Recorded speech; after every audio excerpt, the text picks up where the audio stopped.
शेर दिल, जासूसी, फरार, हिम्मत, सरफरोशी, वतन की खातिर जान की बाजी लगाने वाले एक गुमनाम मुजाहिद की सनसनीखेज दास्तान। दुश्मन के दिल में बैठकर अपने वतन का दिफा करने वाला शेर दिल।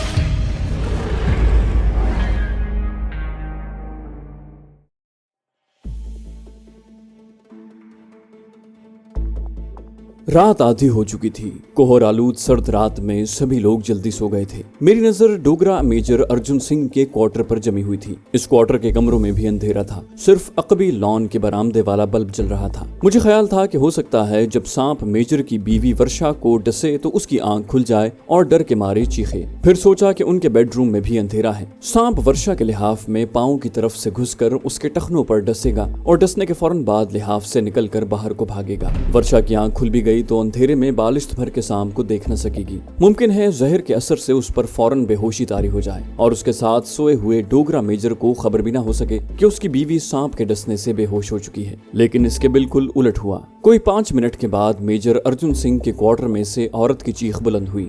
साथ ही बेडरूम में रोशनी हो गई। आदमी की आवाज भी आने लगी। नौकर भी जाग पड़े। वहाँ शोर समझ गया। कुछ समझ में नहीं आ रहा था कि वो लोग क्या कह रहे हैं। यकीनन सांप के डसते ही वर्षा की आंख खुल गई होगी या वो जाग रही होगी कि सांप ने उसे डस लिया और उसने शोर मचा दिया। उसके बाद औरत की आवाज आना बंद हो गई। अर्दली और दूसरे नौकर टॉर्च लेकर क्वार्टर के अकबी बागीचे में आ गए। उनकी आवाजें आने लगी, इधर होगा, उधर देखो, यहीं कहीं होगा। जाहिर है वो सांप को तलाश कर रहे थे। मैं दरख्तों के नीचे छुप कर बैठा सांप का इंतजार कर रहा था और दिल में दुआ मांग रहा था कि सांप उन लोगों से बचकर निकल आए। थोड़ी देर गुजरी थी कि मुझे सांप की हल्की सी फुनकार की आवाज आई। मैंने झुक कर देखा। सांप गर्दन उठाए मेरे सामने घास में मौजूद था। मैंने जल्दी से उसे उठाकर जेब में डाला और तेज तेज कदमों से चलता टीले से दूसरी तरफ उतर गया। ये अमर तयशुदा था कि सांप मेजर की बीवी वर्षा सिंह को डस आया है। अब ये मालूम करना बाकी था कि वर्षा सिंह जिंदा है या सांप के जहर से मर गई है। इसका इल्म मुझे दूसरे दिन ही हो सकता था, क्योंकि सांप बोलकर मुझे बता नहीं सकता था कि जिस औरत को मैंने डसा है वो मरी नहीं, जिंदा है मगर बेहोश है। जिस रास्ते से मैं गया था उसी रास्ते से होकर छुपता छुपाता मैं अपने खुफिया ठिकाने पर पहुंच गया। लकड़ी के झोंपड़े में आते ही मैंने चादर उतार कर एक तरफ रख दी और जेब से सांप को निकाल कर पूछा, दोस्त तुमने वर्षा सिंह को मारा तो नहीं? वो बेहोश ही हुई है ना? सांप ने इस बात में सर जरूर हिलाया मगर मुझे पूरी तरह से यकीन नहीं आया। उसका इल्म दूसरे रोज वहाँ जाकर ही हो सकता था। मैंने सांप को अपनी चारपाई के पास ही नमते पर बिठाकर दूध पिलाया और कहा, दोस्त अगर तुमने हिदायत के मुताबिक अमल किया है तो मैं तुम्हारा शुक्रिया अदा करता हूँ। अब तुम आराम करो, बाकी बातें कल होगी। मैंने सांप को झोंपड़ी के पीछे उसकी चटानी खो में लाकर बिठा दिया। उसके इर्द गिर्द खुश्क घास डाली और अपने कमरे में या झोंपड़े में आकर गर्म बिस्तर में घुस गया। बाकी की रात मैं बेसुध होकर सुबह तक सोया रहा। दिन के 10 बज रहे थे जब मैंने उठकर मुंह हाथ धोया। बूढ़े कश्मीरी ने मेरे लिए नाश्ता तैयार कर रखा हुआ था। मैंने खामोशी से नाश्ता किया। कमरे में आकर बैठा ही था कि कमांडो शेरबाज खान आ गया। कहने लगा, अभी तुम मेजर अर्जुन सिंह के क्वार्टरों की तरफ मत जाना। मैंने पूछा, क्यों, वहाँ क्या हो गया है? कहने लगा, मेजर अर्जुन सिंह की बीवी को रात कोई सांप काट गया है। वो बेहोश पड़ी है। मेडिकल कोर के सारे डॉक्टर उसका इलाज कर रहे हैं मगर उसे अभी तक होश नहीं आया। मैंने पूछा, क्या मेजर की बीवी घर पर ही है? कमांडर शेरबाज बोला, नहीं, उसे मिलिट्री हॉस्पिटल पहुंचा दिया गया है, वहाँ उसका इलाज हो रहा है। मैंने कहा, ये हमारे हक में बड़ा अच्छा हुआ है। शेरबाज मेरा मुंह तकने लगा। मैं कुछ समझ नहीं सका। मैंने कहा, मैंने जोगी साधुओं का लिबास तुमसे इसीलिए मंगवाया था कि मैं जोगी बनकर उनके घर जाऊंगा और अपने हिंदू माइथोलॉजी और वेदों और संस्कृत के थोड़े इल्म का उन पर रोब जमा कर उनको जेर असर करने की कोशिश करूंगा। लेकिन सांप के काटने से मेरा रास्ता आसान हो गया है। शेरबाज ने पूछा, तुम क्या करोगे? मैंने कहा, ये भी एक तरह का जिहाद है। मैं वो काम करूंगा जो फौजी अस्पताल और इंडियन मेडिकल कोर का कोई डॉक्टर नहीं कर सकता। वो बोला, क्या तुम्हारे पास सांप का मोहरा है जिसके जरिए तुम मेजर की बीवी का जहर निकाल सकते हो? मैंने कहा, तुम यही समझ लो कि मेरे पास सांप का मोहरा है। शेरबाज बोला, हो सकता है तुम्हारे वहाँ पहुँचने से पहले ही डॉक्टर सांप के जहर का असर खत्म कर दें और मेजर की बीवी को होश आ जाए। मैंने एतमाद के साथ कहा, मेरा ख्याल है कि ऐसा नहीं होगा। इससे ज्यादा मैंने कुछ न कहा। इससे ज्यादा मैं अभी कमांडो शेरबाज को कुछ बताना भी नहीं चाहता था। Commando Sherbaz Khan commando attack का आदमी था, दुश्मन के मोर्चों में घुसकर शब खून मारने वाला बाअमल मुजाहिद। मेरी बातें उसकी समझ में नहीं आ रही थी। मैं खुद चूंकि मुतमईन था, इसलिए शेरबाज को समझाने की जरूरत नहीं थी। ये मालूम करके अपने दोस्त सांप के बारे में मेरे एतमाद में इजाफा हो गया था कि मेजर की बीवी मरी नहीं थी, जिंदा थी।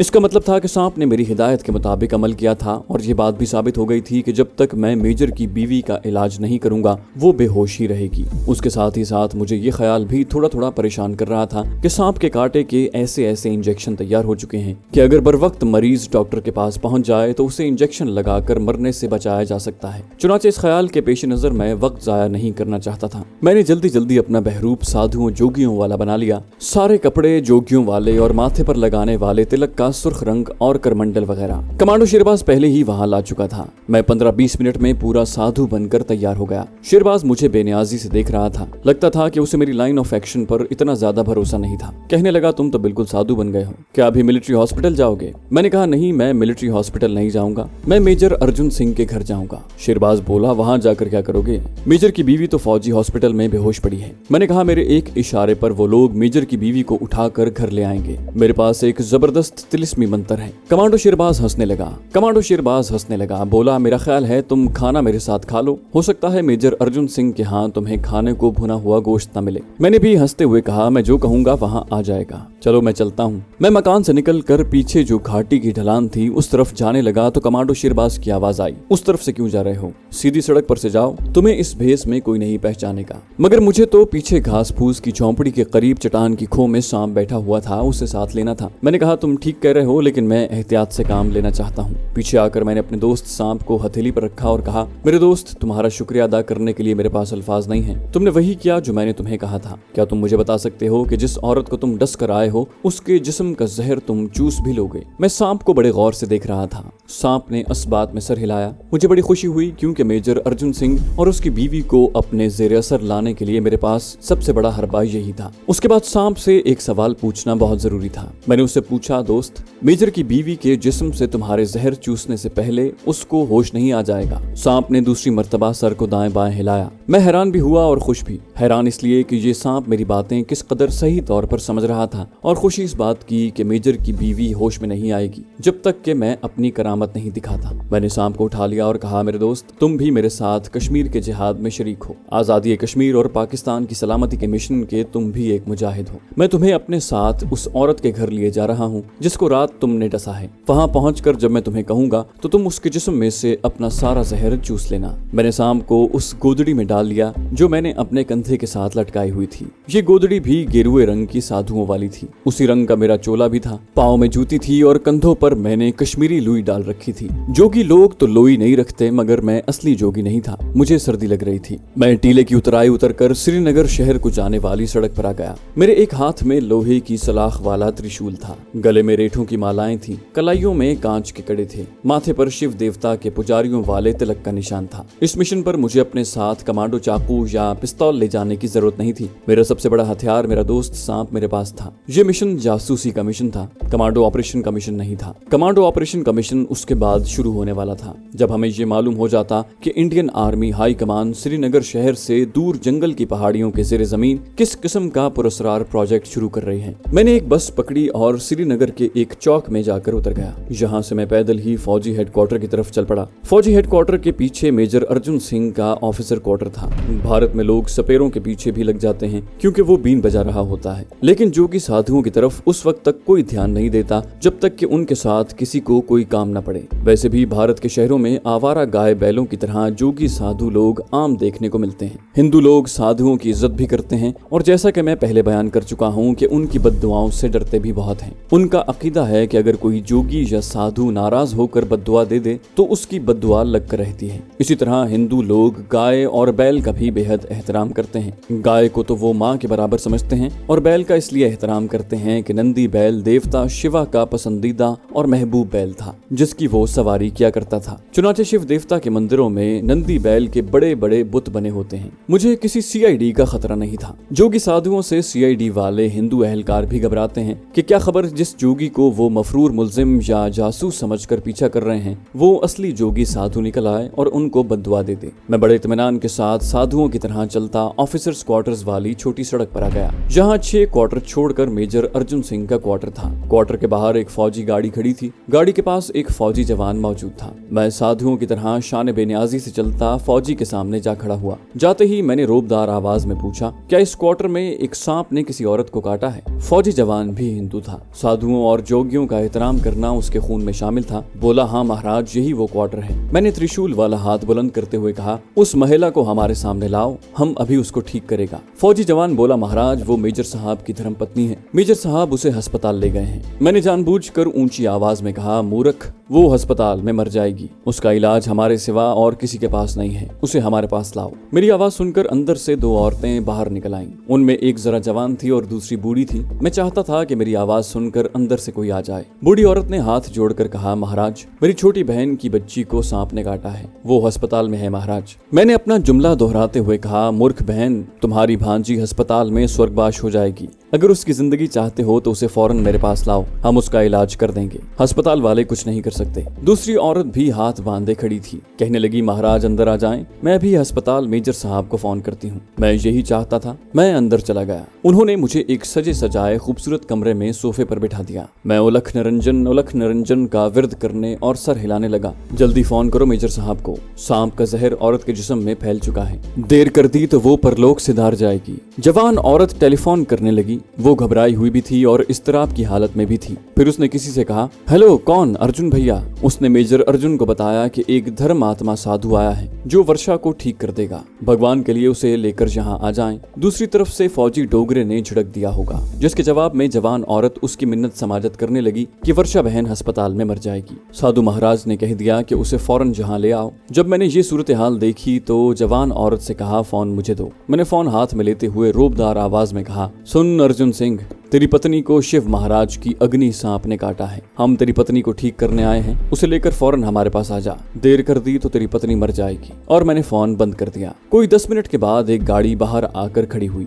बूढ़ी औरत मेरे कदमों में बैठी रही। जवान औरत बाहर को दौड़ी। 2 मिनट बाद 2 फौजी जवान एक स्ट्रेचर उठाए कमरे में दाखिल हुए। स्ट्रेचर पर एक जवान खुशशक्ल औरत बेहोश पड़ी थी। उसका चेहरा सफेद हो रहा था। बड़ी बड़ी मूंछों वाला नाटे कद का गठे हुए जिस्म का मालिक एक फौजी अफसर साथ था जो परेशान था। कांधे पर मेजर का क्राउन लगा था। मुझे देखकर उसने हाथ जोड़कर प्रणाम किया और बोला, महाराज, मुझे क्षमा कर दें। फिर जवान औरत से कहा, बड़ी दीदी, वर्षा को बेडरूम में लेटा दो। मैंने मेजर से कहा, क्या नाम है तुम्हारा? मेरा मतलब है तुम्हारा पूरा नाम क्या है? वो बोला, अर्जुन सिंह महाराज। मैंने कहा, तू बड़ा धनदान है अर्जुन सिंह के हमें तुम्हारी मदद के लिए भेजा गया है। ये सारा चमत्कार तेरी स्वर्गवास माता जी की आत्मा की प्रार्थना का है। स्वर्ग में तेरी माता जी की आत्मा परेशान हो गई। वो शिव देवता की भक्ति है। उसने शिव देवता के आगे रो रो कर फरियाद की कि मेरी बहू को बचा लो। शिव देवता को रहम आ गया। शिव देवता ने हमें हुक्म दिया कि जाओ और जाकर अर्जुन सिंह की पत्नी का इलाज करो। हिंदू वैसे ही इस मामले में ज़ईफुल एतकाद होते हैं और अगर आगे कोई साधु ज्यादा रोब वाला हो और कड़कदार आवाज में हुक्म देने के अंदाज में बोले तो हिंदू चाहे वो प्रधानमंत्री ही क्यों ना हो, एक बार अपनी जगह से जरूर हिल जाता है। अर्जुन सिंह पहले ही अपनी जगह से हिल चुका था, क्योंकि बाद में पता चला कि अस्पताल के डॉक्टरों ने जवाब दे दिया था।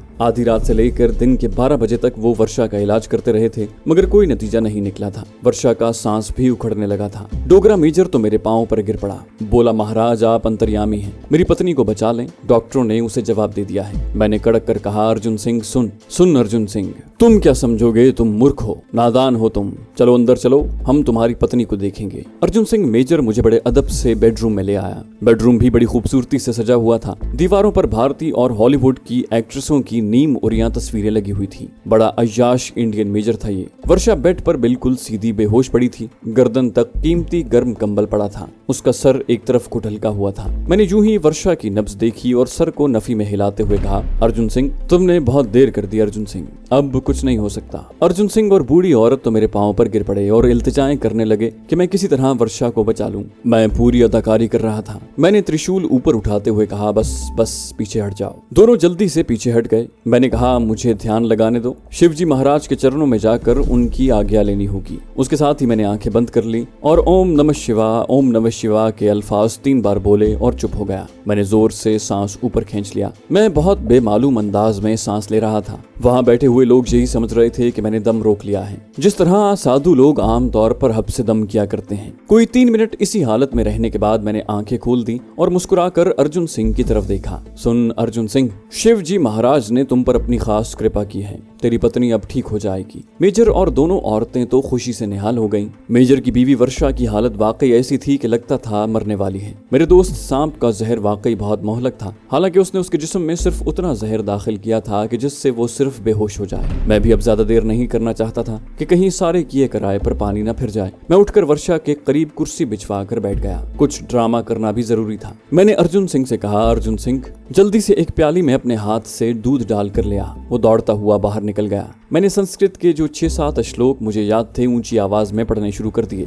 फिर बूढ़ी औरत से कहा, बालका घर में लोबान हो तो उसे सुलगा दो। बूढ़ी औरत भी दौड़कर बेडरूम से बाहर निकल गई। इतने में अर्जुन सिंह दूध से भरी हुई प्याली लेकर आ गया। मैंने कहा, वो छोटी मेज यहाँ ले आओ। अर्जुन सिंह बिल्कुल नौकरों की तरह काम कर रहा था। उसने छोटी मेज लाकर वर्षा के पलंग के पास मेरे सामने लाकर रख दी। मैंने दूध की प्याली मेज पर रख दी। बूढ़ी औरत थाली में लोबान सुलगा कर ले आई। मैंने औरत से कहा, लोबान पलंग के सरहाने के नीचे रख दो। औरत ने वैसा ही किया। लोबान की बू से मेरा भी नाक में दम आने लगा। मैंने खामखा लोबान मंगवा लिया था, मगर अब ड्रामा पूरा करना बड़ा जरूरी था। मैंने कहा, दरवाजा बंद कर दो, कोई अंदर ना आए, ना अंदर से कोई बाहर जाए। अर्जुन सिंह खुद उठकर दरवाजे तक गया। बाहर मुंह निकालकर उसने किसी से कहा, किसी को अंदर ना आने देना, और दरवाजा बंद करके चटखनी लगा दी। वो पलंग की पायती के पास आकर बैठ गया। दूसरी तरफ जवान औरत बैठी थी। बूढ़ी औरत मेरी कुर्सी के पास कालीन पर हाथ जोड़े बैठी थी। उस वक्त अगर आप मुझे देखते तो आप भी यही समझते कि मैं कोई बहुत बड़ा पहुंचा हुआ जोगी साधु हूँ। अब मुझे ड्रामे का क्लाइमैक्स सीन करना था। मैंने खद्दर के झूले में हाथ डाला और अंदर से बालिश्त भर के सांप को बाहर निकाल कर हथेली पर बिठा लिया। सांप को देखकर कालीन पर बैठी हुई बूढ़ी औरत डर कर परे हट गई।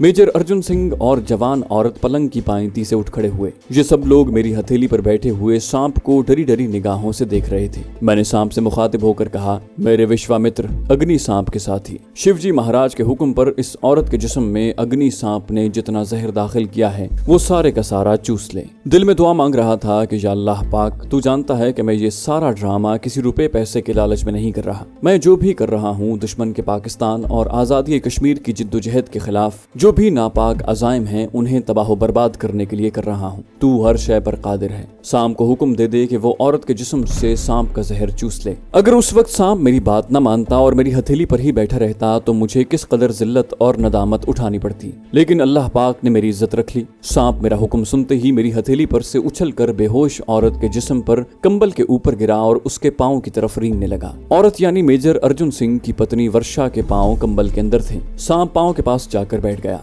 मैं समझ गया, बल्कि मुझे अक्ल आ गई। सांप मेरी तरफ देख रहा था, बल्कि कह रहा था, अहमक इंसान, औरत के पांव कंबल से बाहर निकलवा। मैंने कंबल के अंदर घुसकर औरत के टखनों पर मुंह रखकर जहर चूसा तो किसी को नजर नहीं आएगा। सब यही कहेंगे कि ये अस्पताल के डॉक्टरों की दवाइयों का असर था कि वर्षा को होश आ गया है। सांप ने कुछ भी नहीं किया। मैंने जल्दी से कहा, औरत के दोनों पांव कंबल से बाहर निकालो, जल्दी करो। शिव महाराज का सांप तुम्हारा नौकर है कि इंतजार करे। अर्जुन सिंह ने लपक कर अपनी पत्नी के दोनों पांव कंबल से बाहर निकाल दिए और सांप से खौफजदा होकर पीछे हट गया। मैंने सांप से कहा, मेरे बच्चे, मेरे विश्वामित्र, इस उभागन मेजर की बीवी के पांव से अग्नि सांप का सारा जहर चूस ले और उसको फिर से सौभागन बना दे। दिल में कहने लगा, या अल्लाह मेरी इज्जत रख लेना। सांप ने मेजर की बीवी के पांव के गिर्द चक्कर लगाने शुरू कर दिए। कमाल है, ये सांप भी मुझे देखकर ड्रामा करने लगा था। हालांकि उसे पता था कि उसने वर्षा को किस टखने के पास डसा हुआ है, या हो सकता है कि वो कोई अपनी रस्म रिवायत पूरी कर रहा हो। वर्षा के दोनों पांव आधी पिंडलियों तक नंगे थे, पांव भी जर्द हो रहे थे। आखिर सांप ने वर्षा के बाएं टखने पर एक जगह अपना मुंह लगा लिया। बेडरूम में अजीब दहशतनाक किस्म की खामोशी छा गई। किसी के सांस लेने की भी आवाज नहीं आ रही थी। सब दम बखुद थे। अर्जुन सिंह और जवान औरत आंखें फाड़े सांप को वर्षा के जिस्म का जहर चूसते देख रहे थे। बूढ़ी औरत भी उठ खड़ी हुई थी। उसके चेहरे पर भी खौफ और दहशत के असरात थे। कोई 1 मिनट तक सांप जहर चूसता रहा, फिर उसने अपने मुंह से स्याह रकीक मादा, जो यकीनन जहर ही था, कंबल पर उगल दिया। दोनों औरतों के हल्क से खौफजदा आवाजें निकल गईं। मैंने हाथ के इशारे से उन्हें डांट दिया कि खबरदार कोई आवाज ना निकालो। सांप जहर चूसता और फिर कंबल पर उगल देता। इस तरह उसने कोई 10-12 मरतबा किया। फिर आहिस्ता आहिस्ता कंबल के ऊपर से रेंगता हुआ मेरे पास आ गया। मैंने उसे आहिस्ता से हथेली पर उठाकर तपाई पर बिठा दिया और कहा, मेरे बच्चे, मेरे मित्र, ले अब दूध पी ले। सांप के होंठ जहर की वजह से स्याह हो रहे थे। उसने प्याली में से दूध पीना शुरू कर दिया। इतने में बेहोश वर्षा ने एक गहरा सांस लिया। अर्जुन सिंह और दोनों औरतों के चेहरे खुशी से खिल उठे। वो वर्षा के सरहाने की तरफ लपके।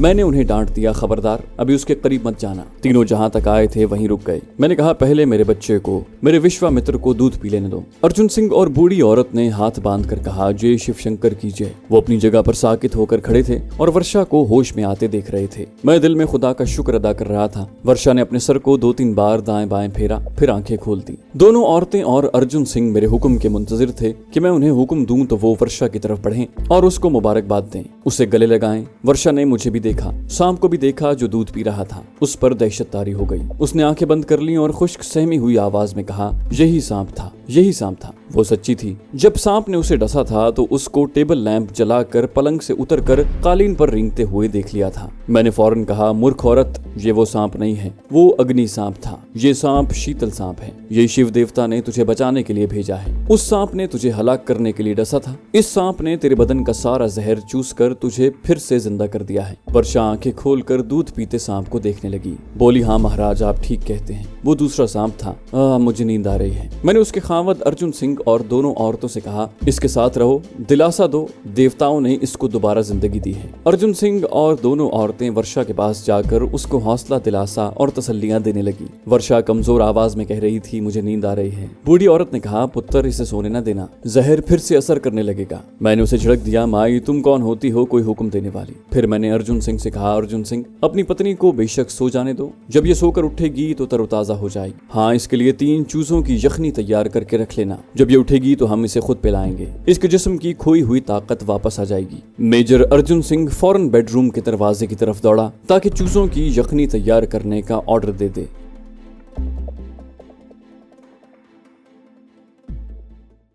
तो दोस्तों, ये थी हमारी आज की एपिसोड। उम्मीद करते हैं आपको हमारी कहानी पसंद आई होगी। जाने से पहले इस वीडियो को लाइक कीजिए और शेयर करना मत भूलिए।